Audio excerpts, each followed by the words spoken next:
Bismillahirrahmanirrahim. Assalamualaikum warahmatullahi wabarakatuh. Selamat pagi. Selamat datang kembali di YouTube channel saya. Jadi pada kesempatan ini saya akan coba membahas tentang materi tentang keseimbangan ekonomi dua sektor. Jadi nanti di pertemuan berikutnya ada masuk ke keseimbangan ekonomi tiga sektor. Perekonomian dua sektor di sini merupakan perekonomian yang terdiri dari sektor rumah tangga dan perusahaan, yang dimana berarti di dalam perekonomian ini tidak terdapat kegiatan pemerintah ataupun perdagangan luar negeri. Itu nanti dibahas di perekonomian tiga sektor. Di sini ada tabel ataupun sirkulasi pendapatan dalam perekonomian dua sektor. Di antara aliran 1 dan aliran 2 di sini ada perusahaan dan rumah tangga. Dari aliran 1 ini ada pendapatan faktor-faktor produksi, yang dimana sektor perusahaan menggunakan faktor-faktor produksi yang dimiliki oleh rumah tangga, dimana faktor-faktor produksi itu di sini adalah seperti tenaga kerja, modal, tanah ataupun keahlian. Jadi sini ada pendapatan faktor produksi, yang dimana mendapatkan ataupun di sisi pendapatannya ada gaji dan upah, sewa, bunga, dan untung. Itu di dalam faktor produksi. Jadi seperti di pertemuan sebelumnya kan ada pembahasan tentang pendekatan pengeluaran, di mana faktor-faktor produksi tersebut ada tenaga kerja, modal, tanah, keahlian. Itu di mana faktor-faktor produksi ini mendapatkan pendapatan, di mana tenaga kerja mendapatkan pendapatan berupa upah ataupun gaji, modal mendapatkan pendapatan bunga, kemudian tanah mendapatkan pendapatan berupa sewa, dan keahlian mendapatkan pendapatan berupa laba. Nah, ini adalah yang digunakan oleh perusahaan untuk di mana sektor perusahaan ini menggunakan faktor-faktor produksi tersebut, dan kemudian digunakan oleh rumah tangga, di mana faktor-faktor produksi tersebut di aliran 1 itu menuju ke arah panahnya ke rumah tangga, di mana sebagian besar pendapatan yang diterima oleh rumah tangga akan digunakan untuk konsumsi, yaitu membeli barang-barang dan jasa-jasa yang dihasilkan oleh sektor perusahaan. Nah, itu ketika rumah tangga bahasanya menggunakan barang ataupun jasa yang dihasilkan oleh perusahaan, berarti itu masuk ke dalam konsumsi di aliran kedua, ya, dihitung sebagai pengeluaran rumah tangga. Kemudian pada gambar ini bisa dilihat, bisa diinterpretasikan bahwa sisa pendapatan rumah tangga yang tidak digunakan untuk konsumsi akan ditabung dalam institusi keuangan. Jadi misalnya gaji misalnya ataupun upah yang dihasilkan oleh perusahaan kemudian tidak sepenuhnya digunakan ya ataupun dikonsumsi, dikeluarkan untuk membayar barang ataupun jasa yang digunakan rumah tangga, itu akan dialokasikan ataupun ditabung di dalam institusi keuangan, ya.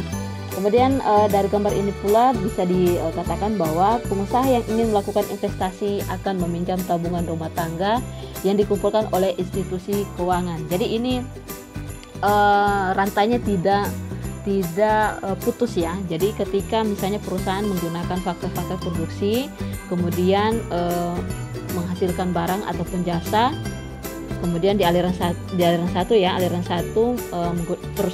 sektor perusahaan menggunakan faktor-faktor produksi, di mana menghasilkan pendapatan berupa gaji dan upah, sewa, bunga ataupun untung di sini. Kemudian dari rumah tangga akan memberikan semacam ketika mereka mengkonsumsi barang dan jasa tersebut, maka perusahaan akan mengeluarkan sejumlah dana yang mereka dapatkan untuk membayar ataupun menggunakan barang ataupun jasa tersebut dalam bentuk konsumsi, ya. Jadi jika ada sisa, misalnya sisa antara berapa pendapatan yang diterima oleh perusahaan kemudian dikurangi dengan konsumsi, jadi tidak keseluruhan pendapatan digunakan untuk konsumsi, maka sisanya itu akan dialokasikan ke dalam akan ditabung.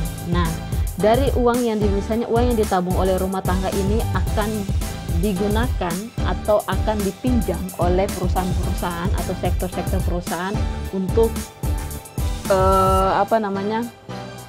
bentuk investasi lainnya.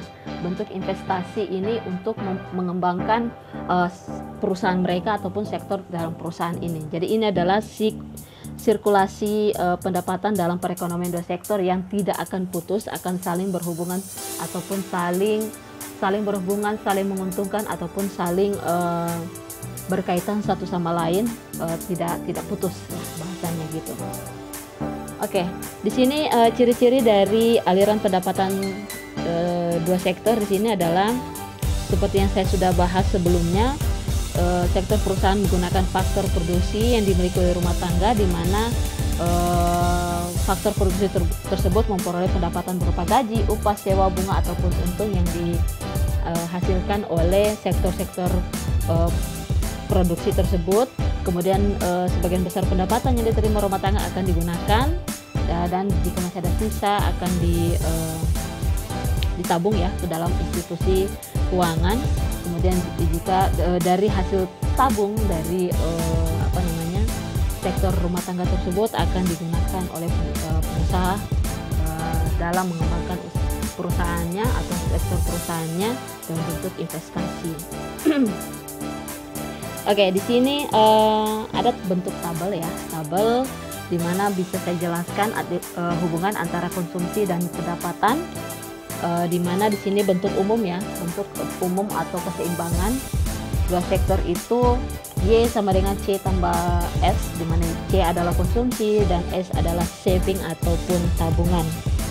Oke, dari tabel ini bisa dijelaskan, bisa teman-teman lihat tabel tentang pendapatan konsumsi dan tabungan. Di tabel sebelah kiri, di kolom sebelah kiri pendapatan disposable di sini.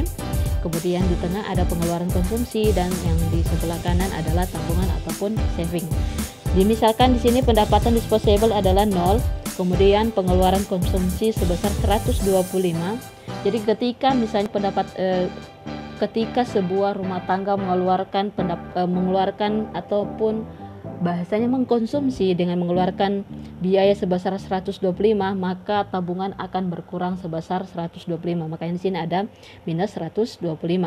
Next, di baris kedua, jika pendapatan disposable atau pendapatan dari sebuah rumah tangga sebesar 100, maka kemudian pengeluaran konsumsinya sebesar 200, maka tabungan akan dikeluarkan lagi sebesar 100 karena pendapatan pendapatan di sebuah rumah tangga hanya 100, kemudian ternyata pengeluaran yang dia keluarkan selama 1 bulan sebesar 200, berarti harus mengeluarkan tabungan yang dimiliki sebesar 100. Jadi makanya ada minus 100 di sini. Kemudian next ada 200 di pendapatan disposable. Kemudian terdapat pengeluaran konsumsi sebesar 275. Jadi berarti sebuah rumah tangga akan mengeluarkan tabungan sebesar 75. Kemudian berikutnya ada 300 di pendapatan disposable. Kemudian ada pengeluaran konsumsi sebesar 350, berarti sebuah rumah tangga akan mengeluarkan tabungan ataupun saving yang mereka miliki sebesar 50. Kemudian berikutnya ada pendapatan disposable sebesar 400. Kemudian pengeluaran konsumsi sebesar 425, maka sebuah rumah tangga akan mengeluarkan sebesar 25 tabungan yang mereka miliki. Jika kemudian pendapatan sebesar 500, kemudian pengeluaran konsumsi sebesar 500, maka tabungan tidak ada ya, maka tabungan bahasanya tidak dikorek sama sekali, kayak gitu. Nah, di sini dapat diartikan bahwa pendapatan yang rendah rumah tangga akan mengorek tabungannya. Jadi semakin sedikit pendapatan dari sebuah rumah tangga, maka akan semakin besar pula tabungan yang akan dikeluarkan, gitu. Kemudian berikutnya ada pendapatan disposable sebesar 600, kemudian pengeluaran konsumsi sebesar 575, maka tabungan akan bertambah sebesar 25. Kemudian berikutnya ada 700, kemudian pengeluaran konsumsi sebesar 650, maka sektor rumah tangga akan menambah savingnya ataupun tabungannya sebesar 50. Jika pendapatan sebuah rumah tangga sebesar 800, kemudian pengeluaran konsumsi rumah tangga tersebut sebesar 725, maka saving atau tabungan mereka akan bertambah sebesar 75. Kemudian berikutnya ada pendapatan, jika pendapatan 900, kemudian pengeluaran dari konsumsi sebuah rumah tangga sebesar 800, kemudian tabungan akan bertambah sebesar 100. Dan terakhir ada pendapatan disposibel sebesar 1000, kemudian pengeluaran konsumsi dari rumah tangga tersebut sebesar 875, maka tabungan ataupun saving dari rumah tangga tersebut bertambah sebesar 125. Ini berarti mengartikan bahwa pendapatan yang tinggi, pendapatan yang diterima oleh sebuah rumah tangga itu tinggi, maka rumah tangga tersebut dapat menabung seperti itu. Oke, berikutnya kita bahas tentang fungsi dan tabungan. Jadi fungsi dan tabungan di sini, fungsi konsumsi dan tabungan, di mana fungsi konsumsi sini adalah menggambarkan di mana sifat ataupun hubungan di antara tingkat konsumsi dari rumah tangga dalam perekonomian dengan pendapatan nasional atau pendapatan disposable yang sudah dibahas di slide sebelumnya dalam perekonomian tersebut. Kemudian fungsi tabungan adalah menggambarkan sifat hubungan di antara tingkat tabungan rumah tangga dalam perekonomian dengan pendapatan nasional atau pendapatan disposable perekonomian tersebut. Oke, di sini ada investasi. Kita bahas tentang investasi karena nanti tentang pendapatan ataupun konsumsi tentu berhubungan dengan investasi sebuah rumah tangga. Sini investasi, pengeluaran perusahaan untuk membeli barang-barang modal dan perlengkapan produksi untuk menambah kemampuan produksi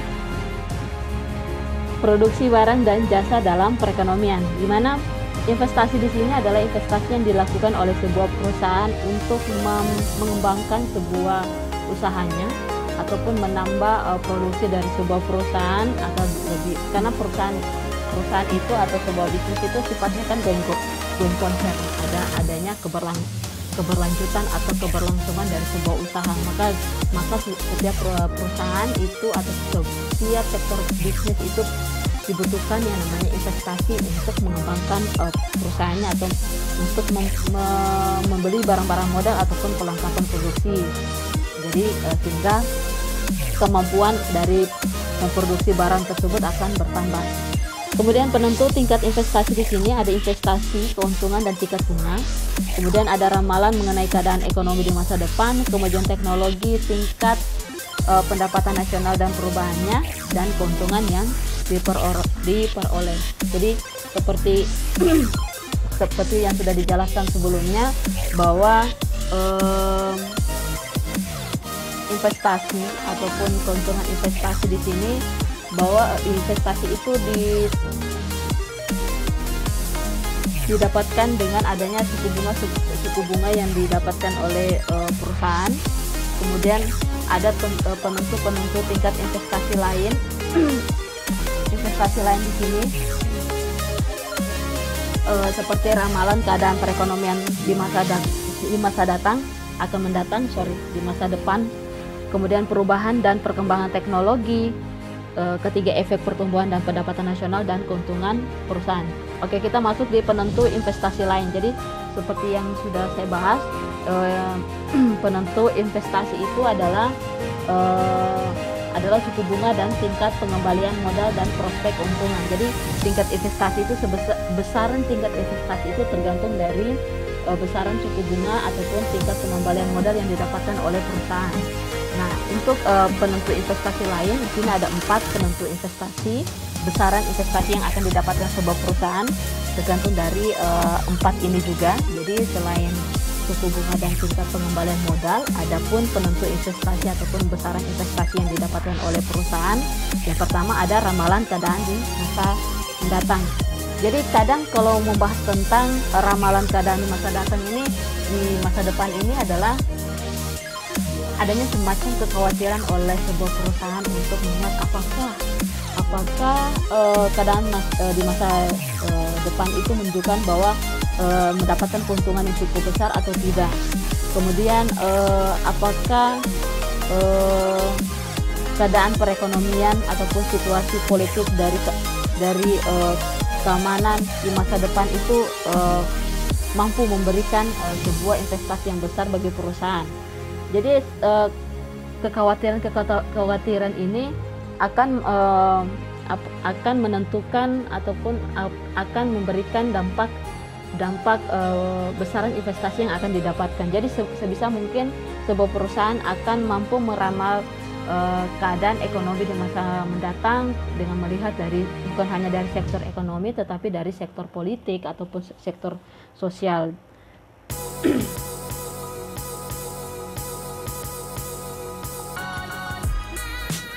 Oke,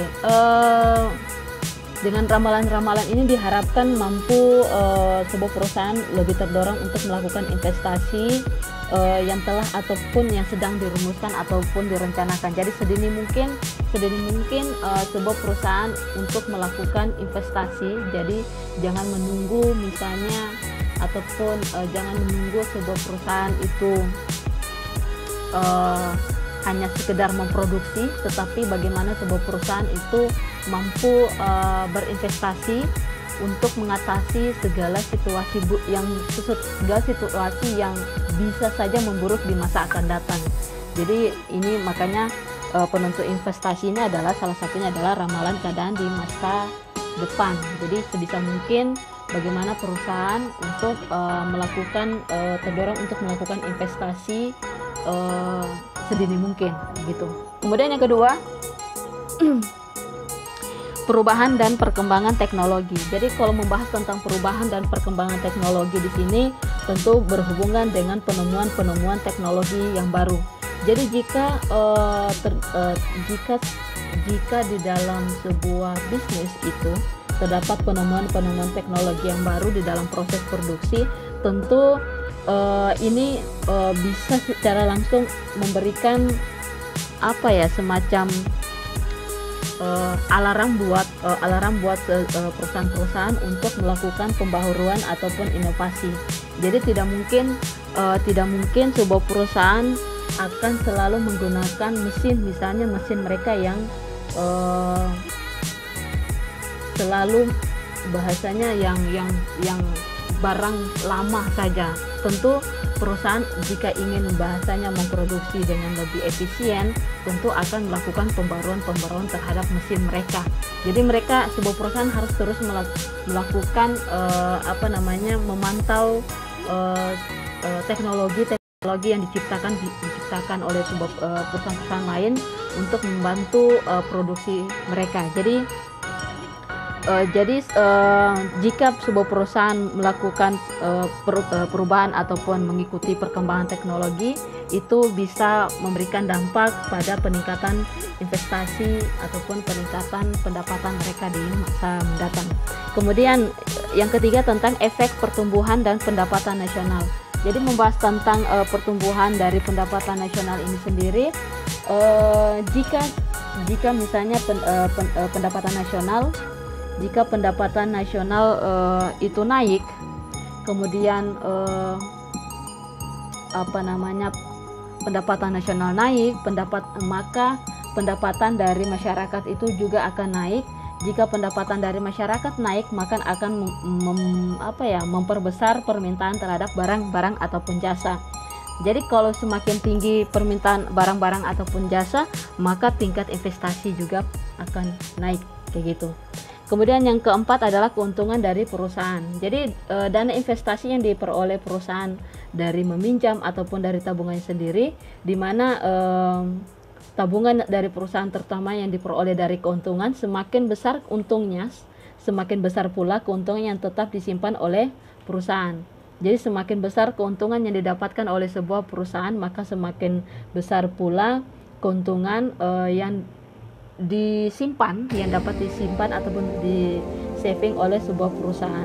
Jadi keuntungannya semakin besar ini memungkinkan perusahaan untuk memperluas usahanya atau mengembangkan usaha baru. Ini merupakan sebuah bentuk investasi yang dilakukan oleh perusahaan. Jadi misalnya dia dari keuntungan perusahaan, jika di dalam 1 tahun siklus ekonomi misalnya pendapatan ataupun laba yang didapatkan oleh sebuah perusahaan itu sangat tinggi, misalnya beberapa tahun itu tinggi, maka bisa memberikan kemungkinan bahwa saving pun juga akan semakin banyak. Ketika saving akan semakin banyak, berarti ada kemungkinan perusahaan untuk dapat melakukan investasi dalam bentuk memperluas usaha ataupun mengembangkan usaha baru. Jadi bentuk investasinya adalah memperluas usaha ataupun mengembangkan usaha baru. Jadi misalnya untuk membangun cabang kayak gitu, itu merupakan penentu investasi. Jadi salah satunya dilihat dari keuntungan perusahaan. Oke, next di slide berikutnya di sini membahas tentang penentuan tingkat kegiatan ekonomi. Jadi di sini ada pendapatan nasional, kemudian ada konsumsi, tabungan, investasi, dan pengeluaran agregat. Oke, pendapatan nasional, jika di sini saya akan coba jelaskan satu-satu per tabel ya. Di sini pendapatan nasional disimbolkan Y, kemudian konsumsi C, tabungan itu S atau saving, kemudian investasi I, dan pengeluaran agregat. Jika pendapatan nasional itu sebesar 0, kemudian konsumsi dari sebuah rumah tangga sebesar 90, maka sebuah rumah tangga akan mengeluarkan tabungan mereka sebesar 90. Kemudian jika akan melakukan investasi sebesar 120, maka pengeluaran agregat dari sebuah rumah tangga adalah sebesar 210. Dari mana angka 210 ini adalah dari konsumsi mereka sebesar 90, kemudian ditambah dengan investasi sebesar 120, jadi sebesar 210. Jadi pengeluaran dari sebuah sektor sektor rumah tangga yaitu sebesar 210. Oke, next, jika pendapatan nasional sebesar 120 di mana konsumsi sebesar 180, maka sebuah rumah tangga mengeluarkan tabungan ataupun saving mereka sebesar 60, kemudian investasi sebesar 120, maka pengeluaran dari rumah tangga sebesar 300. Jadi 120 di investasi ditambah dengan pengeluaran sebesar 180, maka pengeluaran agregat dari kegiatan ekonomi rumah tangga sebesar 300. Next, berikutnya ya, nanti angka-angka 390, 480, 570, 660 sama 750 dari kolom pengeluaran agregat itu merupakan penambahan antara investasi dan konsumsi.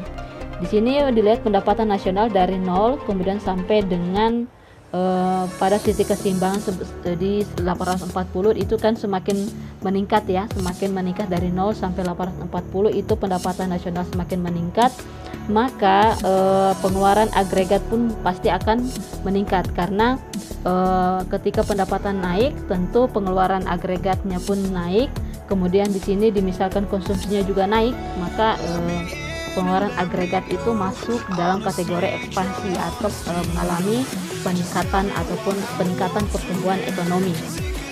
Nah, di sini ada titik keseimbangan di mana pendapatan nasional sebesar 840, kemudian konsumsi sebesar 720, di mana tabungan yang mereka keluarkan oleh sektor rumah tangga sebesar 120, maka pengeluaran agregat adalah 840. Ini merupakan titik keseimbangan di dalam dua sektor, di mana tadi saya sudah jelaskan pada rumus Y sama dengan C tambah I. Jadi Y di sini sebesar 840 ditambah C sebesar 750 ditambah investasi sebesar 120, maka titik keseimbangan dari kegiatan ekonomi dua sektor ini pada pendapatan nasional 840. Jadi Y sama dengan C ditambah I. Y di situ sebesar 840 ditambah sama dengan C ada konsumsi sebesar 720 ditambah dengan investasi sebesar 120.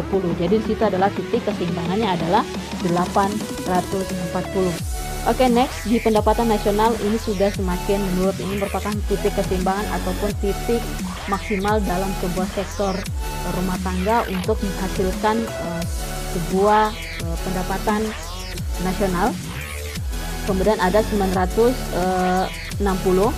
kemudian konsumsi sebesar 810, kemudian tabungan bertambah sebesar 150, kemudian investasi 930. Nah, di sini ketika menambahkan sektor produksi selalu bertambah pada dilihat dari pendapatan nasional bertambah sebesar 960, kemudian 1080 sampai dengan 1200. Di sini teman-teman bisa lihat di pengeluaran agregat sebesar 930, kemudian turun menjadi 1020 dan turun lagi sebesar 1110. Ini mengalami pada kontraksi ya, bukan kontraksi ibu hamil ya. Jadi kontraksi di sini adalah kebalikan dari ekspansi. Ekspansi tadi saya sudah jelaskan adalah penambahan penambahan ataupun pertumbuhan dari sebuah perekonomian. Kalau kontraksi adalah penurunan dari sebuah sektor kegiatan ekonomi. Jadi di sini sudah dijelaskan ekspansi tadi, kemudian ada titik keseimbangan dari sektor rumah tangga yaitu sebesar 840, kemudian mengalami penurunan. Jadi semakin tinggi misalnya diinginkan pendapatannya, maka di sini pengeluaran akan semakin menurun. Jadi itu mengalami kontraksi atau penurunan dari pertumbuhan ekonomi. Jadi mengalami kemerosotan lah bahasanya gitu. Oke, terima kasih. Demikian pembahasan saya tentang keseimbangan dua sektor. Jadi di mana keseimbangan dua sektor ini antar sektor perusahaan dan sektor rumah tangga, di mana dalam siklusnya tadi itu tidak terputus, jadi saling menguntungkan satu sama lain. Bahasanya juga simbiosis mutualisme, jadi saling membutuhkan mulai dari dari sektor rumah tangga, sektor perusahaan itu memberikan atau menggunakan faktor-faktor produksi yang dimiliki oleh rumah tangga, kemudian di mana perusahaan memberikan gaji, upah dan sebagainya yang dapat digunakan rumah tangga untuk membeli barang-barang ataupun jasa yang dimiliki perusahaan. Dalam hal ini dikatakan sebagai konsumsi. Jika jumlah pendapatan dan konsumsi kemudian ada sisa dari pendapatan setelah dikurangi dengan konsumsi, itu akan ditabung dalam institusi-institusi dari lembaga keuangan yang dimiliki, di mana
mueve la cadera sobre el ritmo y las trompetas. With the beat kick hard, como escopeta. Vatos on the crowd with the hoochie looking fresca. All you delincuentes, venga para enfrente. Hazte para atrás si tú eres muy decente. Cause I'm chueco, ven, contact de hierba. Lo que será, será cuando lo observa.